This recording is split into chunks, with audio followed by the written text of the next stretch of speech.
happenings in the House, more especially having to do with the Appointments Committee sittings. The committee we know has been vetting ministerial nominees of the President, John Dramani Mahama. Bernard Avle, host of the CBS and the Point of View here on Channel One Television, is here. Good morning, Bernard. Good morning, Nana. Yes, and Samir Yafe is also here. We've been doing this together over the period, from day one, since the veterans began up until this period. Let's deal with this particular press conference, and then we can fall back on the happenings from the vetting to the plenary and some of the directives that have been issued by the Speaker.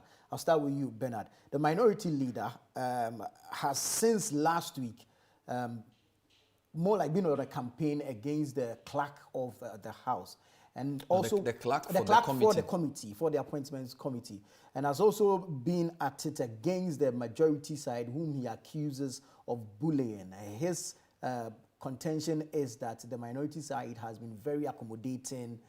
They have indulged the majority side a lot, and so he thinks that some of the actions of the majority side smack of bullying. I don't know what you make of this, and his position in delivering this particular briefing. Yeah. So thank you. I'm not even here to agree or disagree necessarily. I think the conduct of the Appointments Committee is clear for all of us to see, and I think last Thursday was a very dark day for Ghana, and both sides are ashamed by what happened, and the Speaker has taken decisive action, which action some have criticized as being heavy-handed on one hand. Some even say it's unlawful. So, for example, if you listen to Kojo Oponkroma, he said that the Speaker's action effectively dissolves the Appointment Committee. They believe that even though the action of the Speaker, if you look at the public sentiment, was sort of welcomed by the public, because a lot of people were angry with what Parliament did. Yeah. They feel that you cannot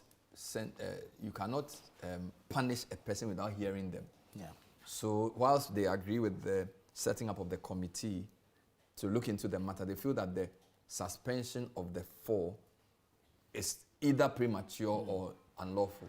Okay, so that's one side. And then number two, his concern also about the majority side, who he believes are trying to intimidate the minority in the way they interfere with the chairperson of the committee's work in trying to sort of interrupt questioning and that type of thing. That's their view as well. And then he picks also on the clerk. So I think there are three levels of this. There's the level of what the minority, how they interpret the suspension of the four MPs, three of which are on their side, how they see the conduct of the majority, and then how they see the conduct of the clerk of the committee. Bernard, just a second. I think the minority leader is still on the floor. I suspect there's a Q&A session, so let's hear him, and then we'll come back.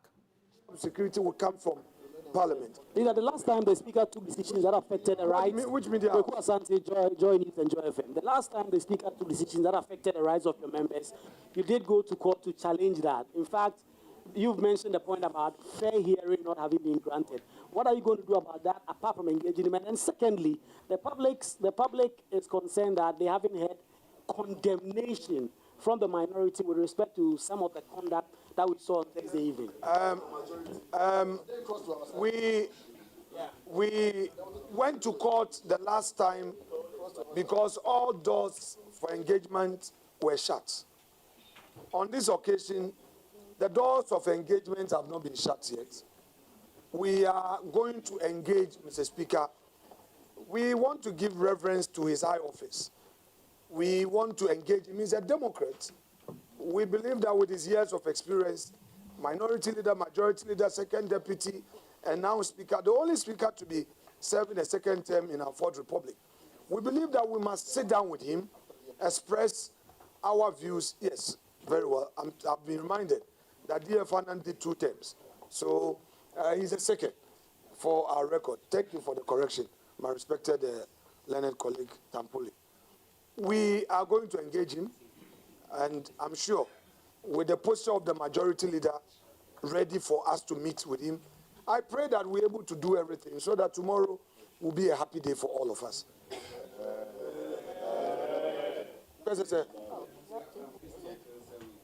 Oh, is there any lady who's on GPC? Very well. Valencia, right? Yeah. Valencia. Yes. You let the man, President, have his bite, and after that, you will have your bite. Yeah, on the reconstitution. Better say, what's your station, Kra? Which station? Natural resource, very well. On the reconstitution of the committee, will you engage with your colleagues for this particular proposal by the Speaker to go? Because you started a good way. So starting with the new people. My problem with the extremism, the extremism on the part of some of our colleagues. Like you said, we started on a good note, very peaceful, having everything by consensus. But sometimes I don't want to take issue with you, the media. Some of the posture of some of the hardline NDC guys against the chairman. You don't condemn it, Joe, you see it. Sometimes we'll be asking questions, and somebody will come in, whisper something to the chairman. Sometimes they openly defy the chairman. I don't see you condemning. And some of you, the media guys here, you've been in parliament for many years. You've been in parliament. You know, I have come under attack. I have not seen a media house standing up to support me that what Afenyo Markin is doing is good for democracy. I'm not asking more questions than my predecessors. I have not asked more questions than Harun Idrisu and Atuforse. And you were the same persons who were covering. Please let us educate our people. Yes, Valencia. Thank you very much, sir. Please, last Friday we realized that the NPP caucus on the appointments committee were not or did not partake in the latter part of the vetting. So I want to find out, is the NPP caucus going to approve the nominees on the floor of the House? Well, as far as we're concerned, that was an illegality. They defied Mr. Speaker, even though Mr. Speaker said we should stop proceedings and reconstitute the committee. So it's illegal. It's a nullity. It's odious. We cannot be part of it, and we'll make our position known on the House floor. We'll make the position known. Thank you very much. One of my colleagues will take you through the tree, the account version of it. Where is he? No, don't leave. I'm going with party leaders to my office. No. The account version.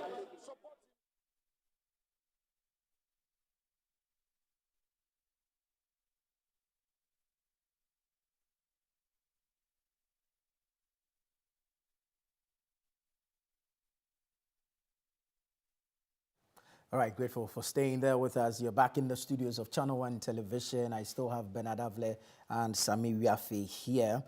We've heard from the Minority Caucus in Parliament regarding the happenings of Thursday and, of course, subsequent vettings after that. And then the ensuing reaction from the Speaker and the directives that he has given, which directives have led to the suspension of 4 members of Parliament. Roxanne Nelson Eche Dapiamepo, you have Al-Hassan Tampuli, Jerry Ahmed Shaib, and Frank Arnaud Dompre, all suspended due to their involvement in that brawl at the appointment committee.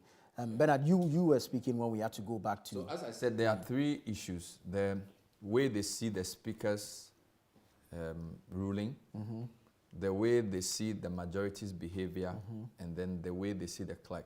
This is the MPP side. Yeah. Now, I'm a bit surprised because I thought this press conference was going to give us an update on the meeting. You remember, during the last vetting, it was announced after the Speaker's ruling that there was going to be a meeting on Monday, 11, involving leadership and the Speaker to discuss the way forward for the Appointments Committee. You remember? Yes. So I thought that when this press conference was called, they were going to tell us the outcome of that meeting from their side. The reason they walked out of the last vetting was that they said, per the understanding of what the Speaker's ruling was, the Appointments Committee should be immediately dissolved. Or should be, not dissolved, reconstituted because of the suspension of these 4.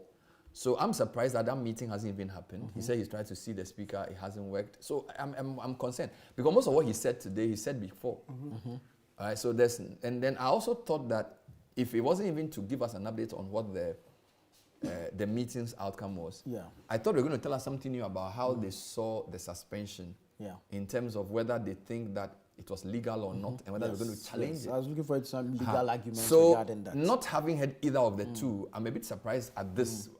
You got me? I'm sure a question was asked in respect of that, and he said that the last time they went to court because the avenues were all closed, but now the avenues are still open, so they may want to engage. So if further. the avenues are still open and the meeting with the speaker has not happened, and you are praising your majority leader for being a diplomat, what's really the point of this press conference? Do you get it? Because you are saying you are here to meet the speaker.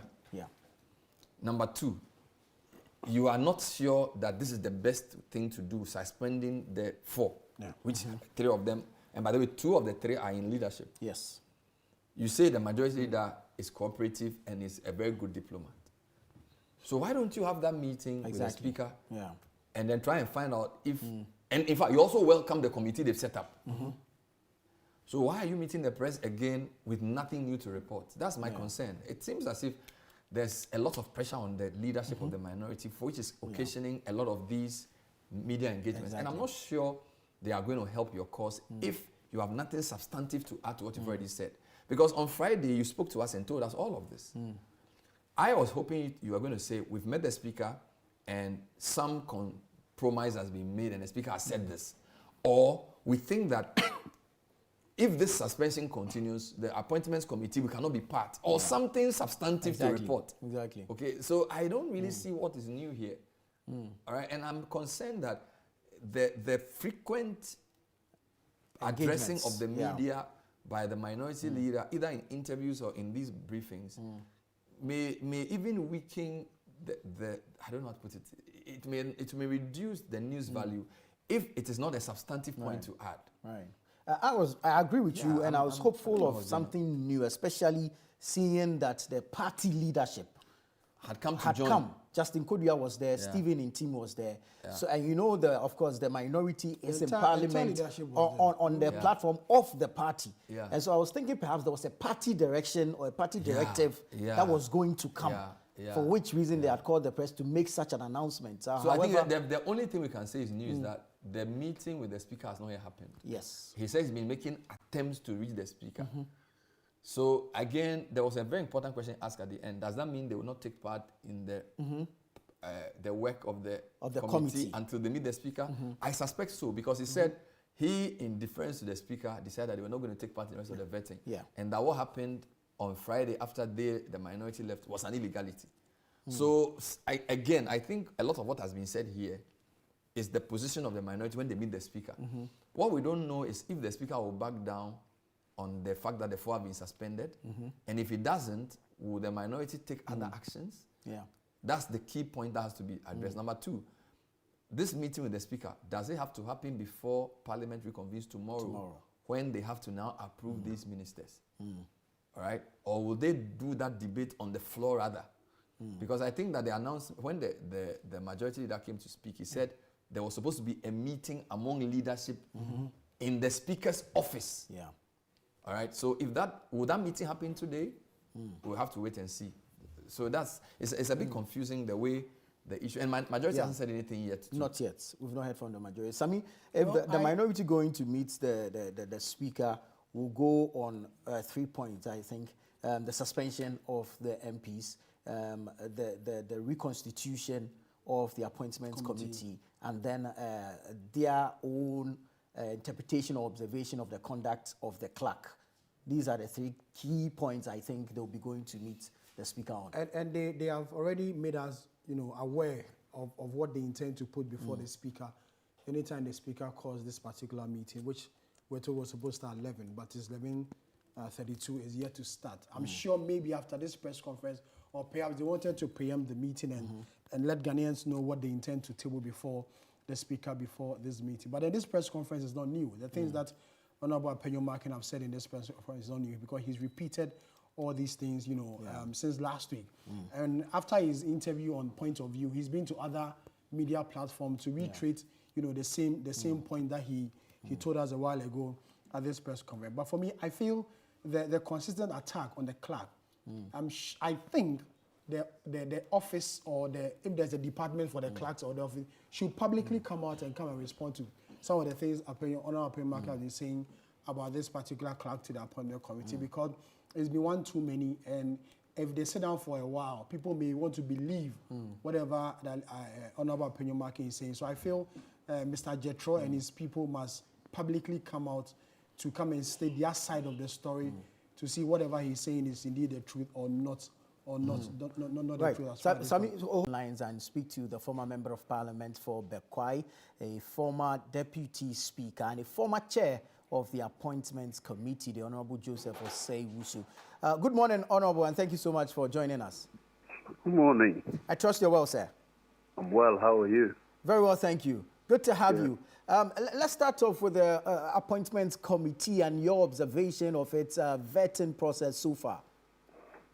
Let me repeat what I've told everybody once. I have hardly watched any part of it. Wow. Unfortunately for me, I'm another TV fan too.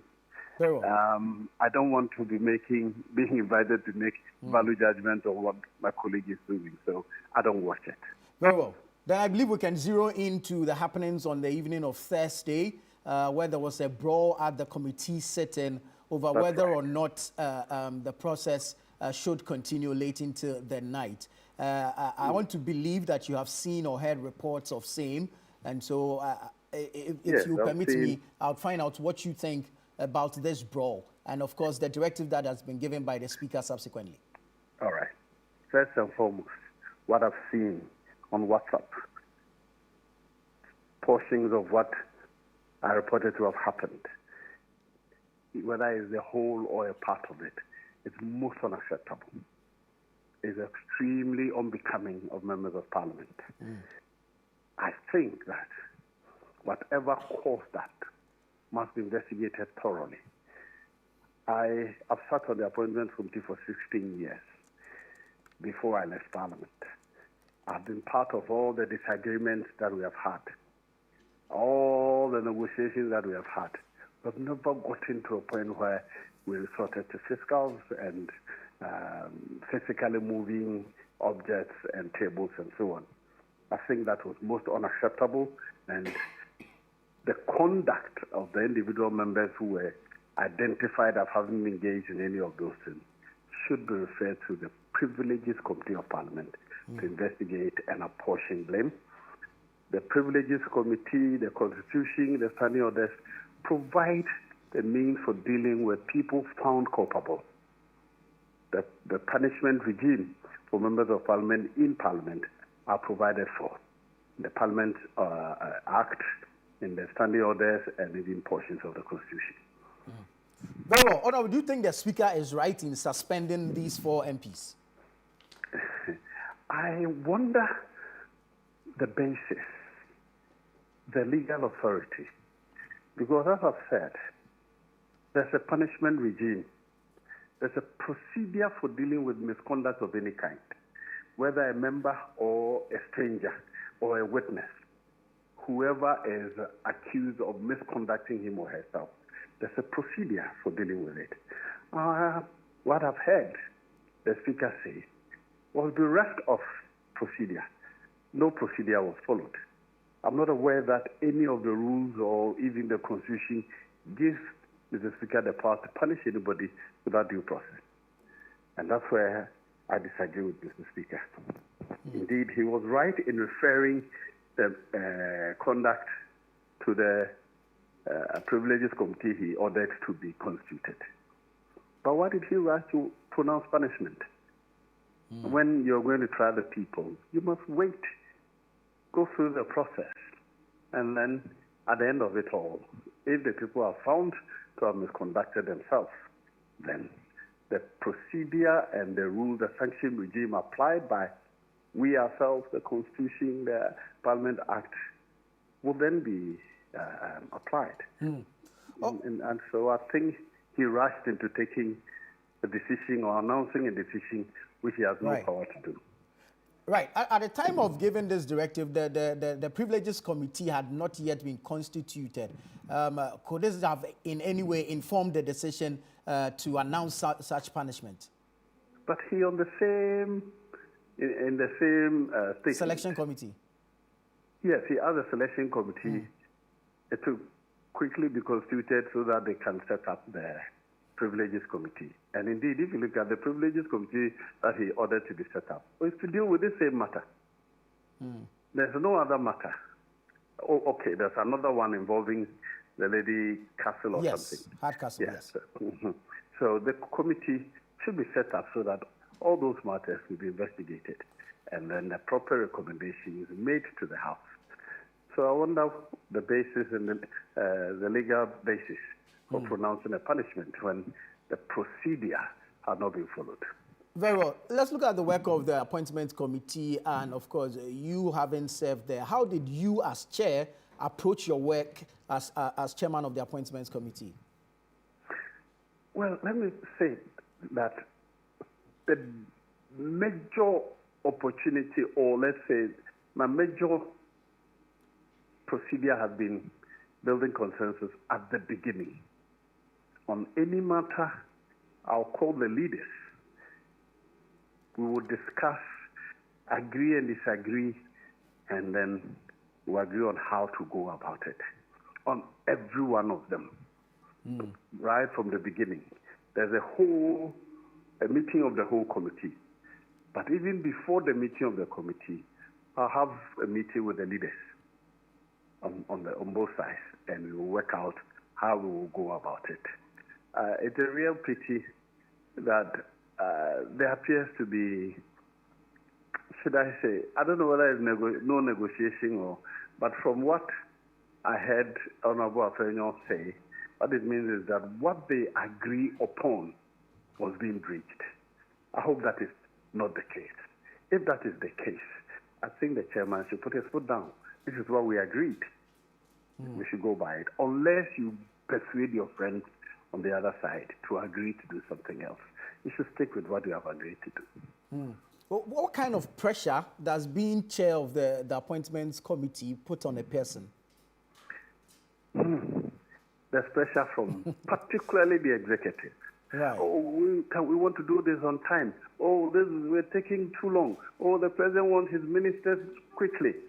Often it comes from your leaders, the leaders of the House. And sometimes people claiming to be speaking on behalf of the president and so on.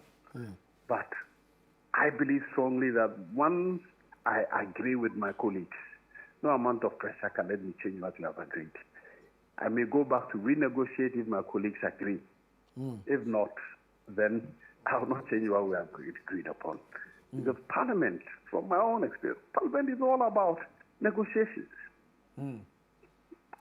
Disagreeing is very regular, normal with one another. But if you want to change something you have agreed upon, I suggest you go back to the group, the leaders, the people you negotiated with from the beginning. And the pressure, yes, will come from those who have been nominated, trying to persuade you that, oh, the president needs him, there's urgency here, and then your own colleagues in the House. But and insist on going by what we have agreed upon. I shouldn't expect that there should be much controversy. Right. Honorable, as we have seen happen at the committee sitting, my colleague Bernard Avle is here. I want to cede some of my questions to him. Honorable Joe Wise, thanks for joining us. It's really good to hear from you, and it's nice to know you are doing well. In the Speaker's communication on the floor, he also sort of asked for leadership to meet him in his office on that same day to reconstitute the appointments committee and also take a look at the standing orders. I mean, is that something that is allowable within your knowledge of the rules? Well, reconstitute the appointments committee, but still within the rules. You see, the appointments committee have been reconstituted by the new standing orders. They are leaders who are like statutory. The chief whips are statutorily members of the appointments committee. Unless you amend the standing orders, you can't change them. So I think reconstitution can only be done within the standing orders as we speak today. If they amend the standing order, which is a project or an assignment for the whole House, maybe there will be a basis. But otherwise, the meeting, in my view, can only discuss the conduct of leaders and members of the appointments committee. Otherwise, could it be that because three of the four, at least two of the four suspended MPs were members of the committee by the standing orders, the two chief whips, so that that meeting to reconstitute was occasioned by his ruling, which could be the only possible reason why such a meeting could be contemplated? Well, you're speculating. Any answer I'll give will also be speculative. But what we know for a fact is what the standing orders provide for. The standing orders provide who can be members of the appointments committee, and that is those who are standing members. And that standing members includes the whips of the chief whips of both sides. I see. So the appointments committee, in your view, can they continue meeting if what has been announced stands? Because the man basically says, I've suspended 4 of these guys. 3 of them are actually on the committee. Can the appointments committee continue their work? The chief whips are statutory members, right? Yes. But the other members are, what do we call them? They are extempore. Yes. If they can always, indeed, but they are not permanent, they get changed. Some replace them as and when the subject matter changes.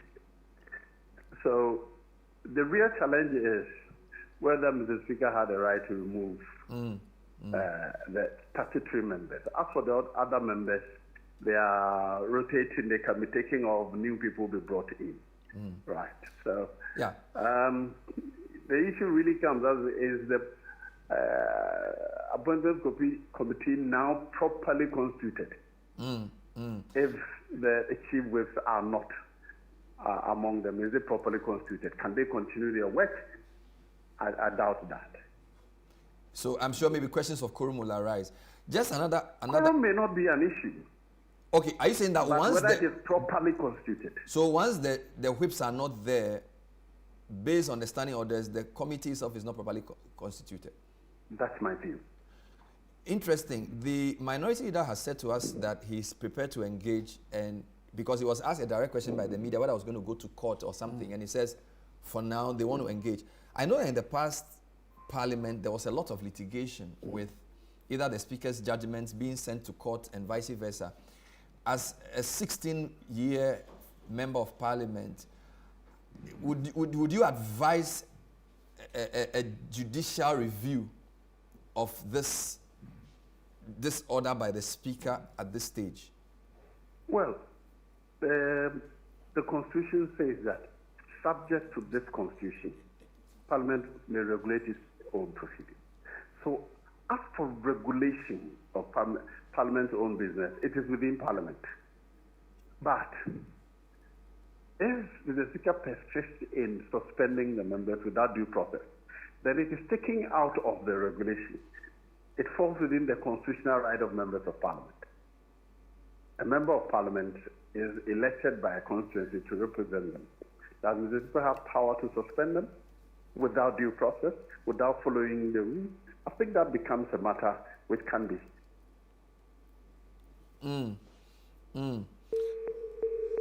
Oh, well, we seem to have lost the former chair of the appointments committee there. I wanted to ask him a question about following your question on the judicial review, whether it was time for it, because, you know, following the directive by the Speaker, there was a question of interpretation of the directive of the Speaker.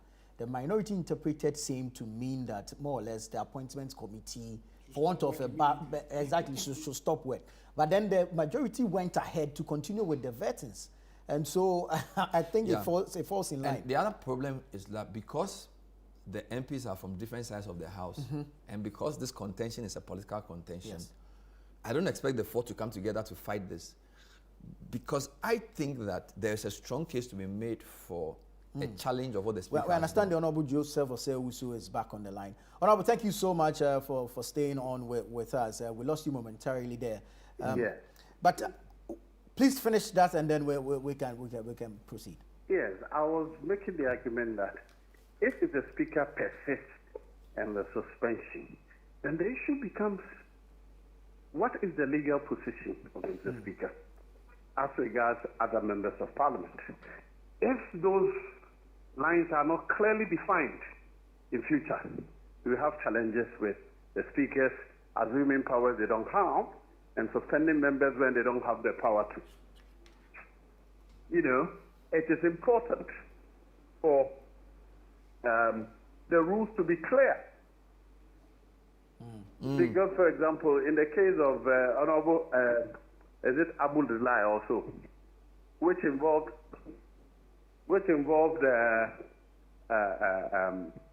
deputy speakers voting or not voting. Now the rules are clear, it's defined. A member of parliament cannot be restrained from voting by any decision of the House. You know, but if you leave it hanging, the danger that another person may do the same thing is really very rare and scary.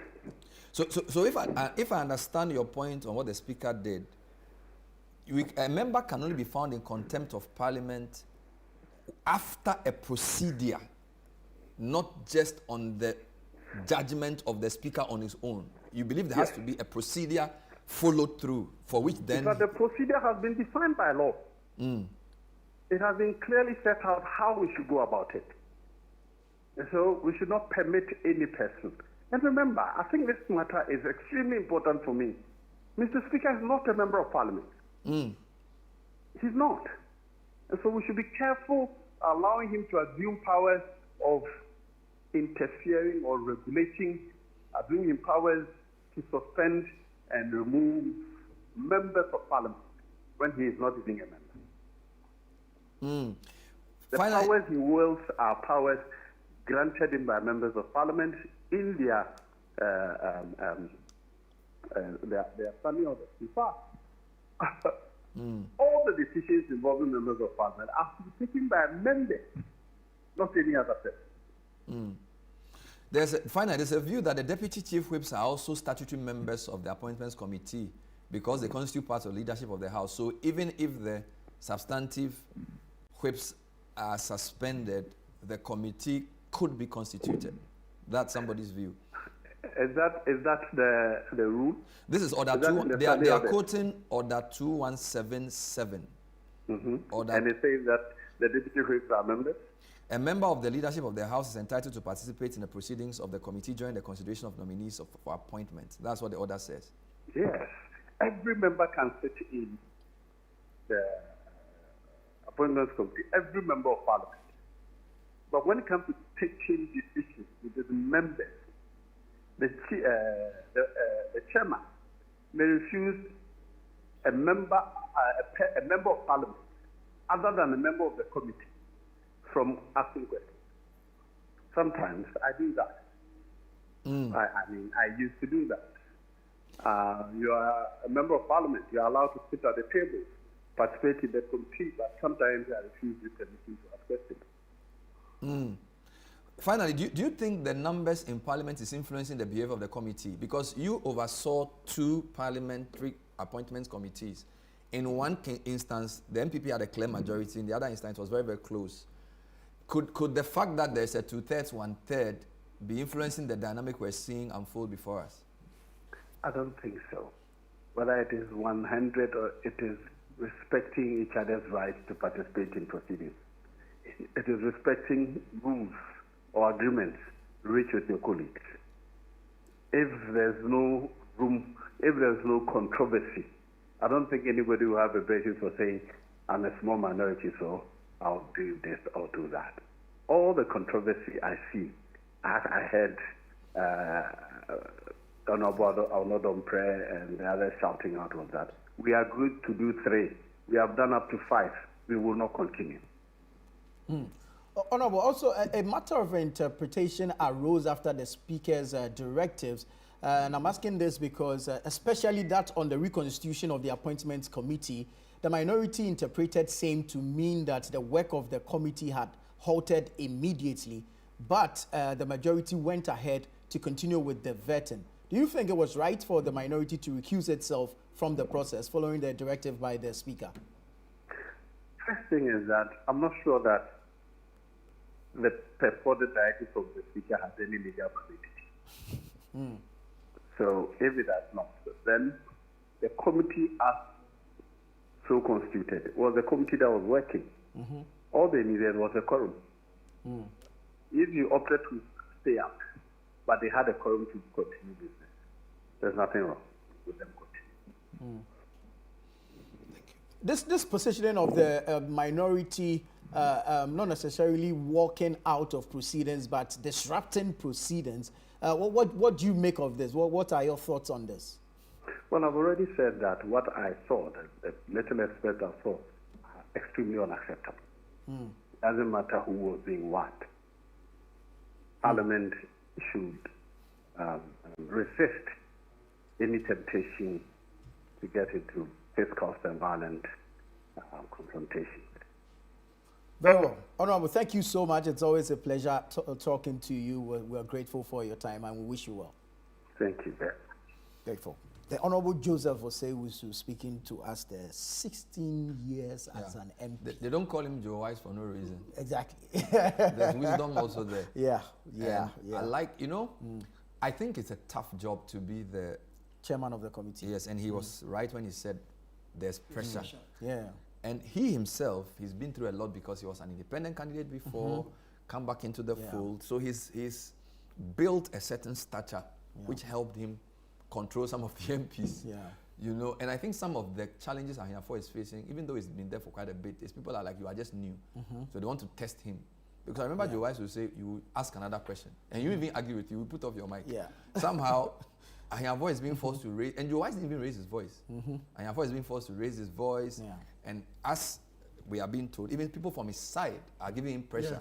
I don't recall people from the MPP side overtly worrying Joe Wise in the vetting. He will be doing his vetting and the minority will complain and he will do what he has to. But I didn't see MPP people say to him, but now you have Ben Arafo on the floor and sometimes the whip on the NDC side or some strangers to the committee come, you get it. And so I think they are not being fair to the man. You get it. This is the first time he's chairing such a committee. And I also think because, and even though Joe Wise says he doesn't agree with me, I think the 2/3, 1/3 dynamic is playing. Because I think NDC supporters are like, look, these people are a micro minority. Why are they throwing their weight about? They say they are the mighty minority. And then people says no. Under the 97 parliament, the minority was the same size and they were very strong. So we're not going to allow you to push us around. Part of that dynamic is driving, and I think the leader or the chair is caught in this. All right. But he's lucky to have two leaders who claim to work together well. Because when I interviewed both men, the impression I got was that Apenyumaki says, oh, Ayaga is a nice guy. I can work with him. Ayaga is like, okay, I'm not interested in all the disagreements. I just want to get work done. So if you have two leaders who say they want to get work done, why are you having so many problems? The followers are always the problem. But the tail must not wag the dog. Leadership, I mean, if everything we do as leaders is what the followers say, we cannot take any decision for the company. That's true. Leadership has to, because you see, the thing about leadership is that leadership sees what others don't see. And leadership also sees before everybody else sees. So I think part of our problem in Ghana as leaders is that we tell our followers something in the quiet. And then when we have to now openly come and take decisions, we don't know how to reverse it because we have sold them false hope or a certain narrative which is not right. Leadership must be able to tell the people that this is not how it's done. And they have to understand it. This whole idea of massing up in GRA and telling the government to reverse, like what is that? You get it? So I think the leadership of parliament have to balance the necessity of leading with common sense with the pressure sometimes that party hawks and foot soldiers mount on you because of their unrealistic expectations about what leadership should be. And it's an ultimate test. If you fail that test, then your leadership is under question.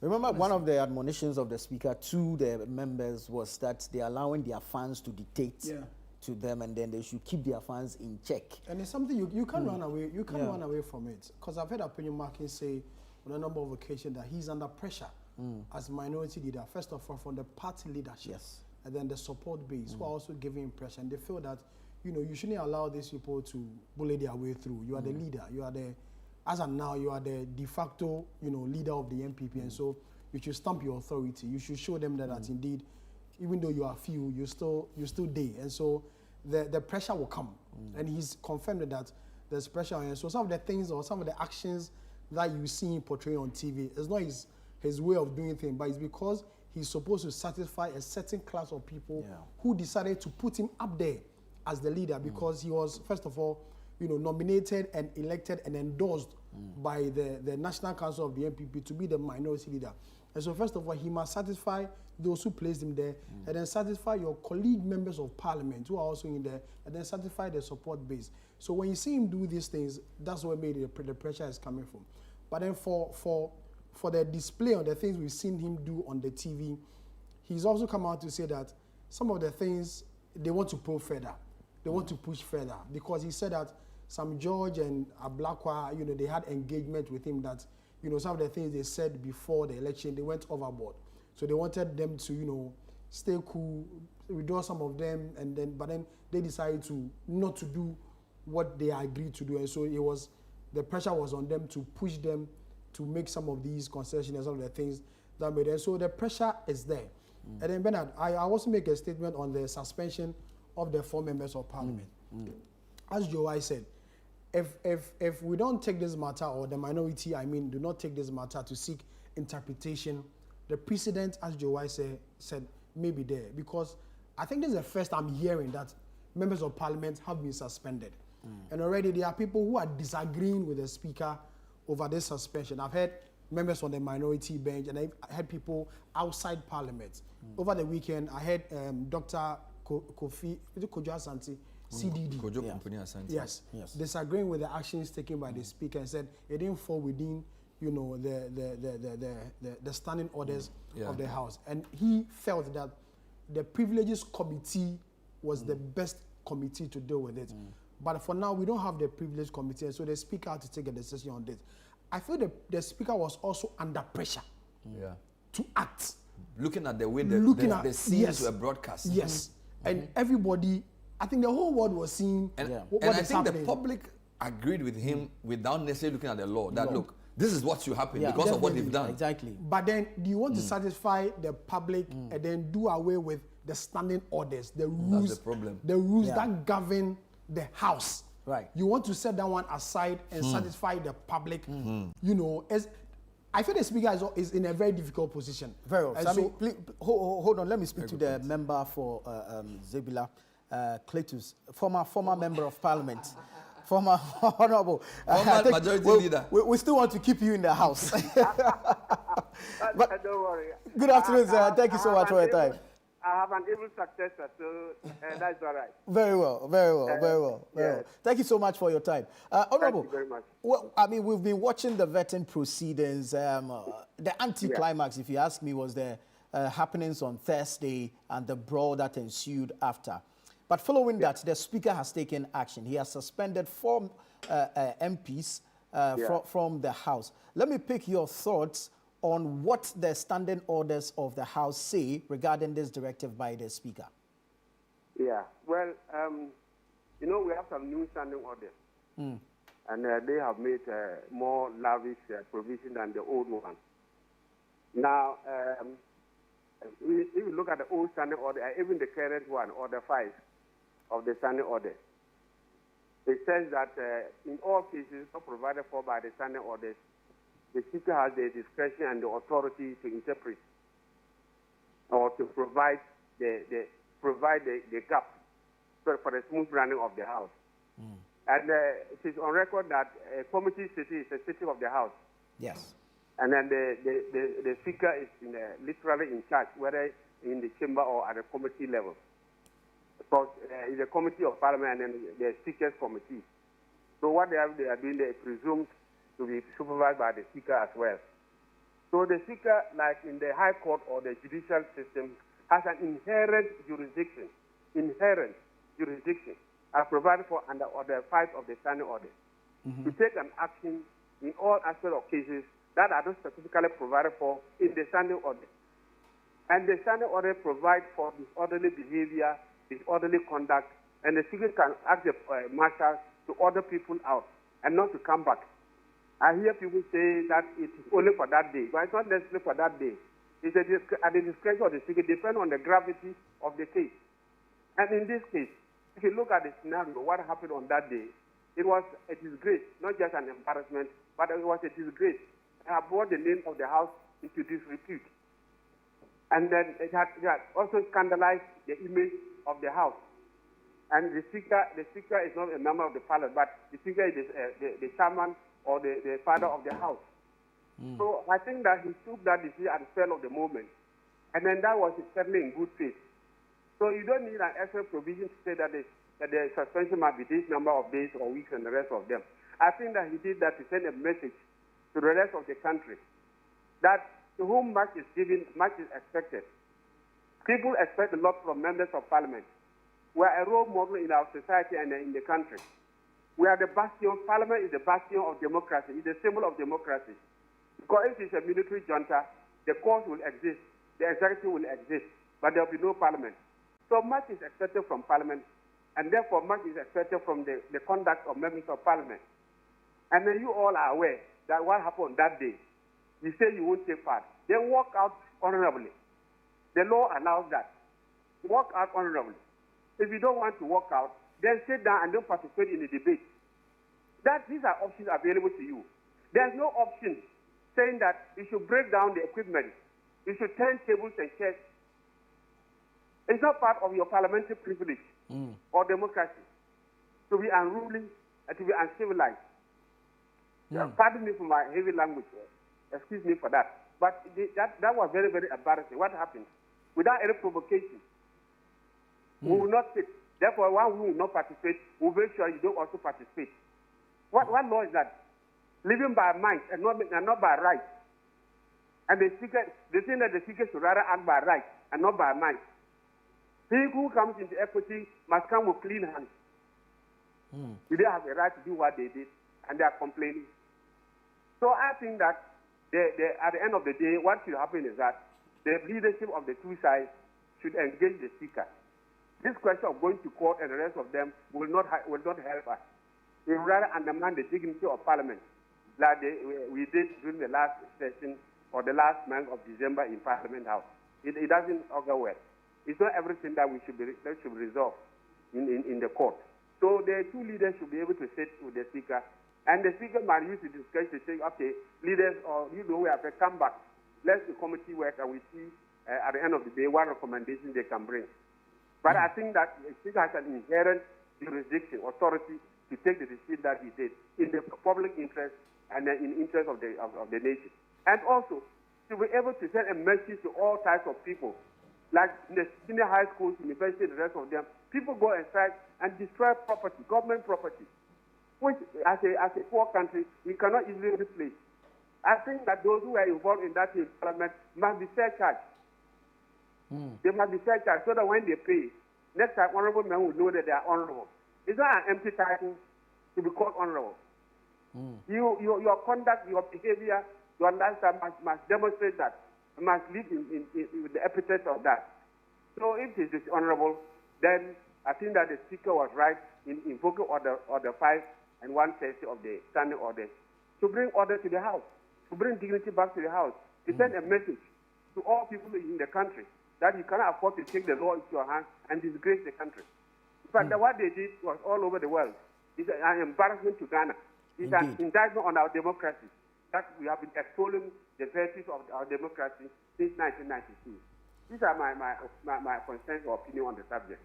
Very well, but critics of the Speaker's directive say that there is no law that gives him the backing to take that action. Do you think that this affords the opportunity or creates room for an amendment of, say, the standing orders to give us clear language on what authority or powers the Speaker has in such instances and what actions he can take? I have no objection to that. If they amend the short standing order so that you get a clear language to that effect. But I think that the inherent in the Constitution that gives the Speaker authority to interpret the standing order, to explain the standing order the way he thinks is fit. If there are no extra provision, the Speaker will write it in open the decision of what he did. Now, on the conduct of parliamentarians, we've seen, I mean, as you have described it, the magnitude of disgrace this particular brawl has brought to the House and, by extension, Ghana as a whole. Going forward, do you get the indication that this is how the 9th Parliament is going to look like, where when the minority has an opposition to a matter, instead of staging a walkout as we have seen in previous parliaments, they will stay and disrupt? That is good. That is why the Speaker's action should be louder. That is why the Speaker's prompt and imperative action is louder. So that if the majority think that they can stress the majority, they are not stressing the majority, they are stressing Ghanaians. They are going to be stressing Ghanaians. They are going to put Ghanaians on the brink. And therefore, what the Speaker did by suspending 4 of them for 2 weeks is the most laudable and effective thing to do. So if they think they can misconduct themselves in the future by responding in the chamber, then they stand the chance of getting stiffer punishment. So I think... Hello, Honorable. We seem to have lost him there. We'll rework the lines and bring him back. Former Member of Parliament for Zebila, Cletus Avoka, speaking to us there. And also former majority leader. He's part of the 3 wise men. So now this is interesting because Alban Bagbin and E.T. Mensah were on the same level. So I think he agrees with his colleague Bagbin on his action. And I think for me, there's always a public policy reason for doing something and then a de facto legal reason for doing something. Right. The Honorable Avoka is back on the line. Honorable, thank you so much. Thank you so much. We lost you momentarily. I was saying that the Speaker sent the right message so that they can't afford to take the law into their hands by destroying property because they don't want to take part in debate. You can walk out quietly and nobody will fault you. You can sit down and fold your arms and don't debate. Nobody will fault you. But to destroy government property or public property, I think that is not the order of that they expect from parliamentarians. Right.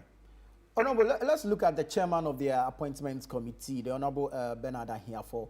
Do you think there's too much pressure on him, or how do you see him managing the affairs of the appointments committee? I think that my very good friend Bernard Ahiafo has been doing very well. He has done his best. You see, the public, some of us in the public, we do not understand. The principle is that let the minority have their say, let the minority have their say, and the majority their way. So it is in the interest of the majority not to talk too much. It is in the interest of the minority to make the noise and to be heard and then to be recognized. But at the end of the day, the majority will have their way. So I think that Ahiafo, the chairman, has been trying to live according to the epithets of democracy. Allow the minority to have their say. And then at the end of the day, the majority will have their way. People, yes, it is true that some of the questions from the minority leader, my learned friend, Apenyo Martin, have been vexatious and then frivolous. It is true. But if you look at other democracies, if you go to the U.S., the judicial committee, when they are vetting Supreme Court judges, sometimes they can spend 2 days on one judge. They spend a whole day, 2 days, 3 days on one judge. But the question must be relevant. Relevance is important. Yes, but we've seen members on his side. That he played to the gallery, not being relevant. Yes, that is the challenge. Otherwise, if there are relevant questions, and one of the relevant questions is to try to establish the integrity of the nominee. To try to establish the experience and the knowledge of the experience of the nominee. To try to get best international practice from the nominee. So that one takes time. But if you go into his favorite meal and whatnot, that has nothing to do with the subject matter, it becomes another matter. Very well. I think that a chairman, yes, he would have been the same guy who would have been chastising the chairman if he were blocking them or preventing them from talking the way they want to talk. So let them have their say and let the majority have their way. On the minority having their say and majority having their way, we've seen at certain times members on the majority side openly or publicly disagreeing with the chairman. I don't know what you make of this, and of course the strength of the chairman regarding these matters? Is it that the backdoor conversations have broken, and so, I mean, we come out to publicly engage as we are seeing? I think that sometimes there's lack of discipline on the part of some of the members of the committee. You must, if you don't respect the chairman, then you don't respect yourself. And you don't respect the other house. So, I mean, there's procedure for you to disagree. There's a procedure for you to engage and the rest of them. You cannot be talking at will or, refusing to yield to the chairman at will. I think that there must be more discipline on the part of honorable members on the committee. Well, finally, how do members engage, or what should be the posturing going forward to restore public confidence and, of course, the image of the House on the international scene? Every time that there's seeming disagreement, the chairman have a break, and then they go into conclave for some few minutes, and then come back to the House. I remember that as a former majority leader, when I was there, Chairman supposed minority leader. Sometimes when the argument was very hot, I signaled him, and then we went outside, and then within 2-3 minutes, we had reached some type of agreement on the way forward, and came back, and then we adopted a process, and it went by it. There must be constructive engagement between the chairman and then the ranking member. There must be constructive engagement. If there's no constructive engagement, this is the type of the nature of the House that you'll be having. Honorable, thank you. Thank you. We'll have to leave it here. So grateful for your time. Always a pleasure talking to you. A former member of Parliament for Zebila, former majority leader, Cletus Avoka, speaking to us there. We want to take you back to Parliament. The special committee investigating the appointment committee chaos is having its maiden meeting. The chairman, the Honorable Bejra, is addressing the press. Morning. Ladies and gentlemen of the press, we are grateful for your presence to cover this press briefing on how our committee intends to carry out its work through a short notice. Indeed, the media's effort at helping to inform the public on events in Parliament has been very helpful, and we are thankful for your continuous support in this direction. Fellow citizens, you are all aware that on Friday, the 30th of January 2025, the Right Honourable Speaker constituted this committee to look into the unfortunate incident that occurred on Thursday, 30th January, and the morning of Friday, 31st January, at the vetting committee sitting. Ladies and gentlemen, you will recall that the Right Honourable Speaker gave this committee a very short period of time, only 10 days, to submit its report on the unfortunate incident. Considering the urgency with which we are to work and present our report, we have decided to outline the modalities and rules of engagement relative to the committee's work. Firstly, and by way of emphasis of our job, we are to conduct a full-scale investigation into the event of Thursday, 30th January, and the morning of 31st January. 2, identify all members involved in the disorder and submit a report with findings and recommendations. To do this, the committee wishes to announce that we have decided to hold a public hearing of all the issues starting from Wednesday here in Parliament House at 10 a.m. prompt. We shall expect members of Parliament, the media, the guests who were present at the vetting room, as well as members of the general public, to voluntarily appear to assist the committee with the relevant information on the incident. the committee has created a digital platform, a WhatsApp platform, where we shall receive multimedia evidence, including videos, audios, and text to facilitate a speedy execution of the committee's tasks.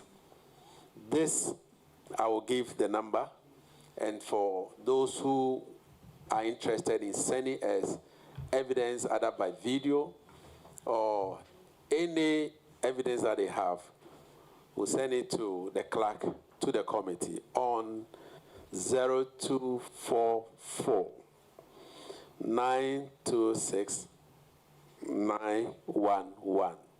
The number again I want to repeat.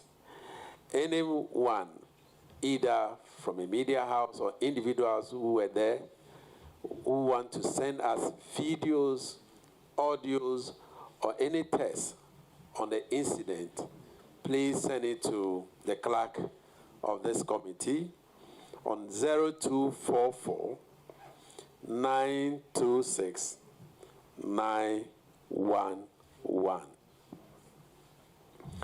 The committee has decided that we will solicit the service of a forensic expert from the Ghana Police Service to assist with the authentication and analysis and validation of any multimedia evidence that we receive from the witness.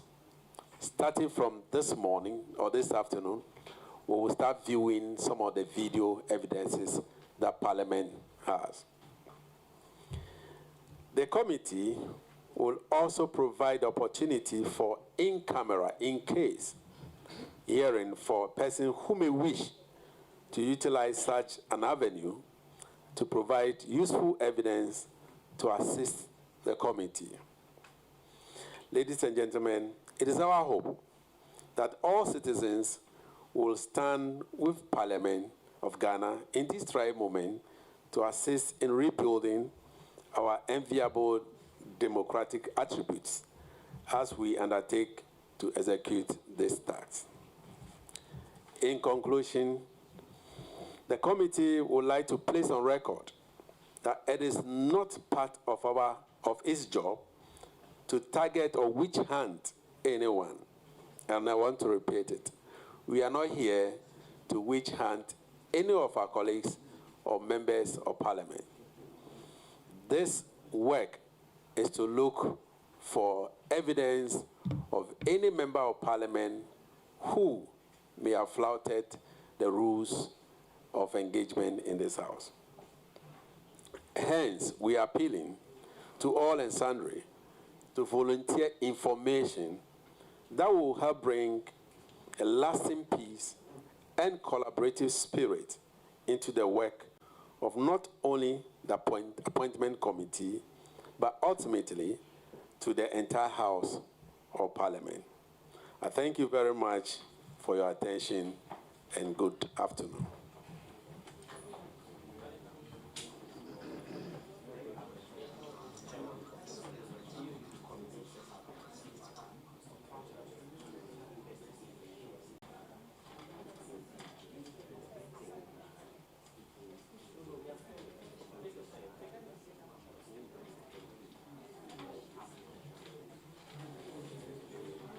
Just to add to what I've said, we will not be taking questions actually. This is just a preliminary to set the tone.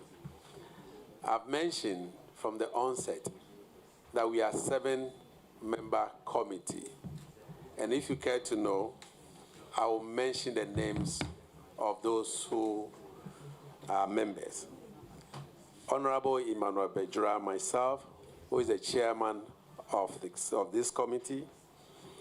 Honorable Kwame Enyimedu Entry, he joined us this morning via Zoom. He mentioned that he's in the constituency, but he'll be here tomorrow. But he has joined the preliminary discussion via Zoom.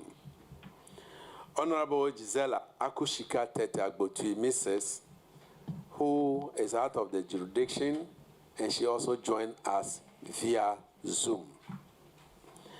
Honorable Abena Osei-Asari could not join via Zoom, even though she stated on her platform that she'll be here tomorrow. Honorable Zaneto Ajiman Rawlings, doctor, she is here in person. Honorable Vincent Opon Asamoah also joined via Zoom. In fact, he is on the way coming from his constituency. He joined via Zoom, and I'm sure by the close of the day, he will also be here to watch the video, the initial video with us. Then we have Honorable Bid Awantazuma Zidin. He's sitting on my right hand. Please help me. It's pronounced properly. My first name is Bede. And don't be afraid about the spelling. The spelling is B-E-D-E, but it is pronounced Bede. In fact, the remainder of the name is Venerable. So it ought to be pronounced Bede Venerable. But you know why it was deleted? Because it was too long. My second name, middle name, is Anwatazuma. Anwatazuma. That is correct. Yes. And yes, the meaning is that who doesn't have an insult? In other words, everybody has an insult. So when you are insulting people, know that you have an insult. And my surname is Ziedeng. Ziedeng. But the media in Ghana here is Zideng. It is Ziedeng. Yes. So thank you very much. So, ladies and gentlemen of the media, as I mentioned earlier, these are the members of the committee. I've also noticed that I stated in my press report that we'll need information from multimedia, and my attention has been drawn to the fact that I should explain the multimedia. It's not multimedia, Joy FM, but multi means either video, audio, or text messages from anybody, whether you were there in person or you receive any information. Please send it to us on that platform or the number that I've stated. With that, we will start our work today. We will start viewing the videos that Parliament has given to us, and that will be done by only members of the committee. The public hearing will be after we have viewed the videos, and then we start inviting colleagues for interrogation. That is where the public hearing will start. I thank you once again, and God richly bless all of us.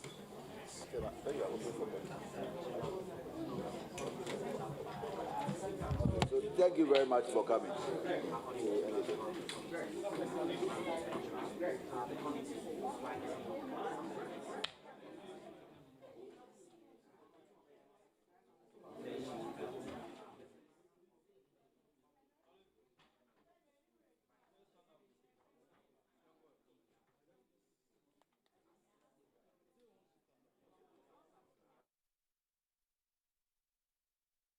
So this 7-member committee is part of the directives of the Speaker to deal with this matter of the brawl that happened during the appointments committee.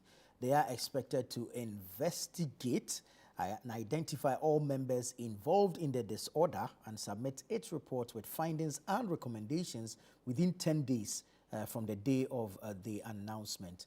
The chairman of the committee, MP for Ho West, Emmanuel Bejra, has just told us that they will begin public hearings from Wednesday, and he's asking the general public to submit evidence to them. So this looks like an ad hoc committee. Yes. By one of the respected members of Parliament in the House. And Ahim Edwinchi is also quite respected. He's joining virtually. It's going to be very interesting. Yes. It's 5-2. 5 NDC, 2 MPP. So that, I mean, just deals with the based on the equation. And Abdul Asari, who interestingly was not there, was at the the minority precinct precinct within the same precinct.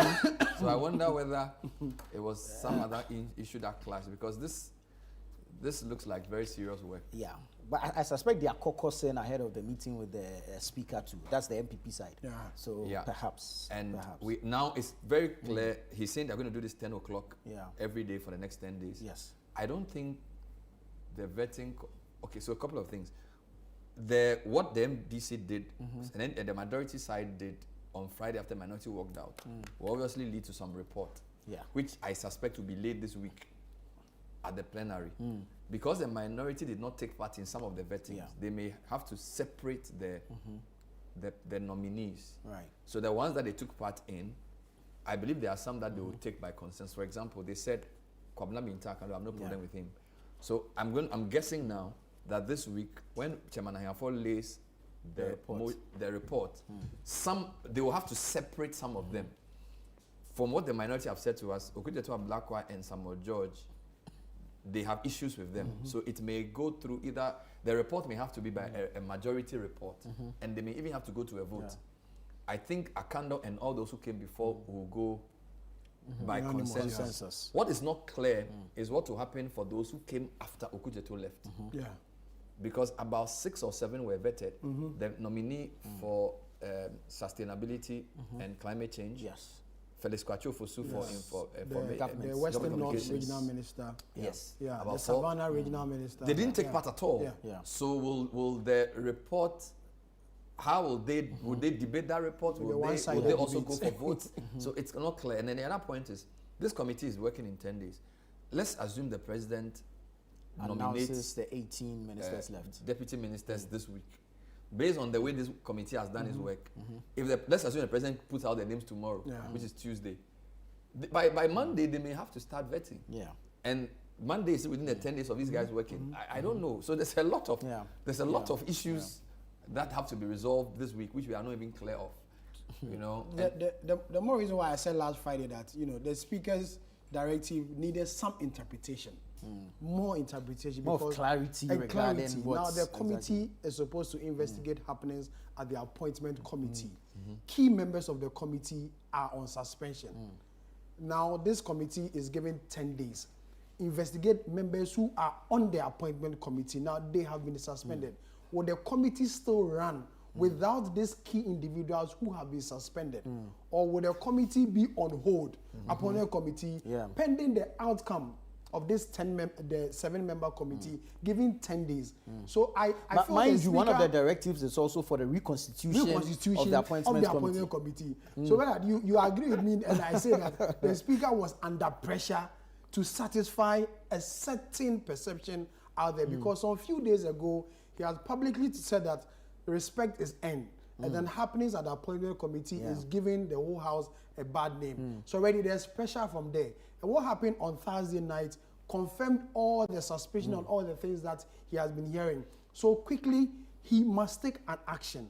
The action which all of us agree. But then others have also said that you can't set aside the rules to take an action to satisfy people who are giving you pressure to take don't forget that Mr. Avoka's view on this is different from Joe Wise's view. Mr. Avoka says that in his view, the speaker is the one who interprets the standing orders when there is no explicit provision on a matter.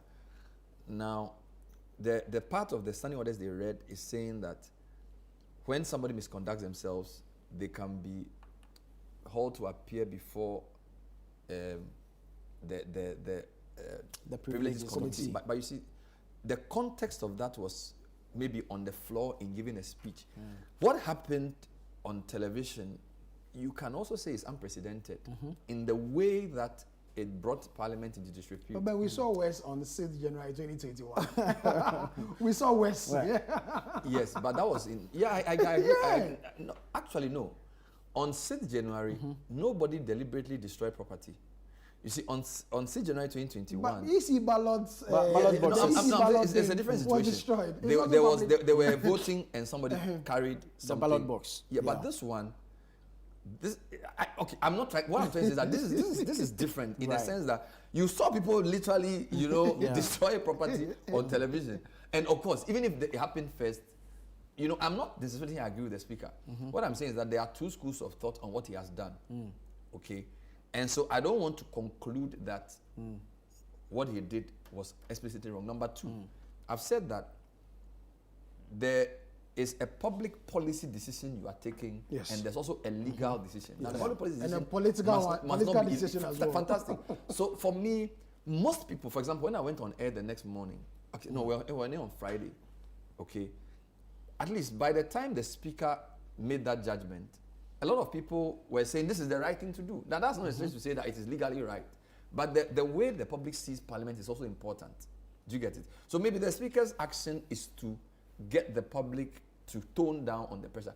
I think what the speaker should have done was to say, those 4 members have been, I don't want the word suspension is the right word to use, all right? But he should have added the word pending the outcome of the work of the committee. Okay, so they have been put on some preliminary suspension pending the work of the committee to ascertain, you see, which is why I would have said his suspension should have even be sort of coterminous with the work of the committee. Instead of giving a specific to it, you can say, okay, the people have 10 days to do their work. So in those 10 days, we are asking that these people captured in the video should be suspended preliminarily or interim suspension. I don't know if the legal space agrees for this, whilst the work is done. So if the work of the committee concludes that they were wrong, then the committee can recommend a suspension. If the work of the committee proves that what we saw was completely false, then their suspension is revoked. Do you get it? So maybe the speaker could have clouded or covered himself in a bit more. Yeah. But to just sort of take a decision on the people and then ask the committee, what is the committee doing next? You've already suspended the people. Yes. Can the committee reverse your suspension? Exactly the point I was making. It puts them in a very... You know, for me, I thought the speaker would have maybe given a directive that 4 of you stay away from the workings of the appointment committee. You can stay away from the work of the appointment committee whilst we investigate this matter. That may be just a pronouncement of a 2-week suspension. And this committee, this particular committee, are they doing the work of the privileges committee? Because this was the work the privilege committee was or is expected to do. Now, this 7-member committee is doing the work of the privilege committee. If this matter was so urgent and was so important and the speaker couldn't have waited, the speaker could have immediately set up the privileges committee, like the way he set up the appointment committee to vet, you know, these ministers. Immediately, the privilege committee could have also been set up to deal with this matter. Now that you set up an ad hoc committee doing the work of the privileges committee, so when they are done, this committee will be dissolved, obviously, and a report presented to the House for... What I do not know, again, I'm looking at standing orders, what I'm not sure of is if the process of setting up the privileges committee can be hastened because there's a matter. I believe the standing orders makes provision for setting up of these committees. Yeah. So for me, and the other point is that the privileges committee itself is highly political in terms of who gets on.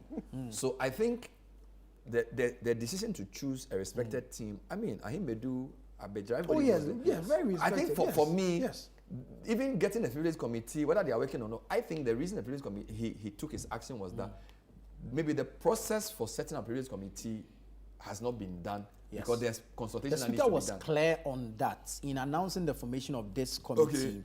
He said, in the circumstances of the absence of a privileges and immunity committee, a 7-member special committee shall be constituted under Order 5 and 20 Rule 4 to conduct a full-scale investigation to the events of yesterday and this morning. So he was clear. And the other point is that our speaker has been very consistent in his forthrightness. Yes. So this is a bargaining decision, the way he is. And this is a funny thing, that the day before, he had come to Parliament to actually warn them. You get it? It's like headmaster has come to say, boys in House 1, I'm telling you, the way you are behaving is not, you know, and the 2 days after he said that, they went to do that. So it's like, Charlie, they are not serious, you know. And look, the speaker has changed the way the position will be configured forever. The way he dresses, the number of matters that have been taken to court, and the way he's taking a very tough position. A lot of people believe that he, Annan and Alajete are in a different class from the rest of the speakers in terms of how staunchly they defend the independence of Parliament. All right.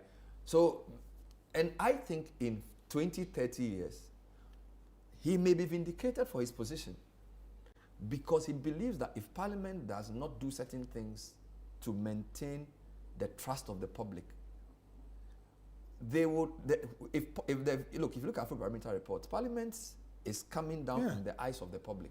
And when you engage members of Parliament, they always and tell I them, think MPs should be grateful for having a speaker who is concerned about their reputation to the extent of you get my point. So that, which is why I think Afenyo Makin is saying they want to engage, because you may have a legal point to go to court, but if you see that what the man is doing is repairing your image for everybody else, you prefer to engage than to go to court. All things are lawful, but not all things are expedient. So I think sometimes, you see, we are in a society where everybody, I'll go to court, I'll go to court. Sami, I prefer solving issues. Court is just one means. There's ADR. Can't you go to a chief's house to resolve an issue? Is it illegal? So I think that people are very legalistic without necessarily being lawful. We are very legalistic because, hey, it's wrong, I'll go to court. The speaker may not necessarily be explicitly backed by the law. But sometimes common sense tells us that what the people have done. But if you watch the video, the fear, I'm sorry to cut, but the fear is that if there's no clear interpretation of this, a future speaker may want to abuse the process to the extent that the little thing you are suspended. The little thing you are suspended. But when you meet a very why do we want to think for the future generation? They also have sense. They can also interpret, which is why judiciary, they can say, this precedent you have quoted, is it contextual? A lot of times we sit here thinking, I'm not talking about you, we think that the whole world revolves around what we do now. So everything we do, I'm saying that you and I know that what the speaker did, common sense says it is That's right. the way it should go. So that generation too, they will look at that speaker and see whether what he's doing, it fits common sense. It's not every time, you understand? We are all saying that what the people did was disgraceful. We all said, this is good. So he suspended the people. Let Coolheads work. Let Beja and Co do their work, and let's come back to. Isn't that what we tell secondary school students? Why do we have to go to legal? You know what I'm saying? It's like, does he have the? We shouldn't use law. We shouldn't use law to obstruct common sense or good sense. Okay, and I'm not a lawyer, and I'm free to say this. A lot of lawyers would agree with me. Everything law. Sammy, you can go to law for 10 years and not get justice. Meanwhile, you can sit with your opponent. The Bible even says, sit with your opponent and agree terms. Otherwise, he'll take you to court and it will be worse. Court and law doesn't necessarily solve. It can actually worsen problems. Okay, so I'm saying that it's clear. We've all seen the video. Show this video to your 13-year-old child. You say, Daddy, this doesn't make sense. Why are they doing this? So the speaker has punished them. Let's allow common sense to prevail. Let's work behind the scenes. Let the committee do their work. And let's move on. I mean, if the speaker has punished them, there's no need. But the other people in the video, didn't you see the speaker has punished the main culprits, the main individuals. They are not in the video. We've all seen the video. Then why set up a committee there? These four are not the only actors. So the committee will bring in the others to investigate and identify all members. And wait, the committee could also say, after interviewing the four, maybe one or two of them, even though they were caught on camera, they had an explanation for doing what they did, and therefore their suspension will be reversed. Let's assume somebody said, I was separating a fight. Okay, so let's assume, for sake of argument, Jerry Ahmed Shaibu says, Roxanne and Alassane were my mates at law school. I know them very well. So when I saw that they were engaged in that, I went to speak to them, and I was caught in the melee. If the committee believes that what he's saying is reasonable, they may say, Mr. Speaker, we recommend that the suspension of Mr. Shaibu be reversed. And the record will show. So the committee's work has far-reaching, it can go forward and go behind. So it's not like they've been asked to be given death sentence, which cannot be reversed. Suspension is not death. Okay, I think that for the sake of Parliament, the suspension should hold.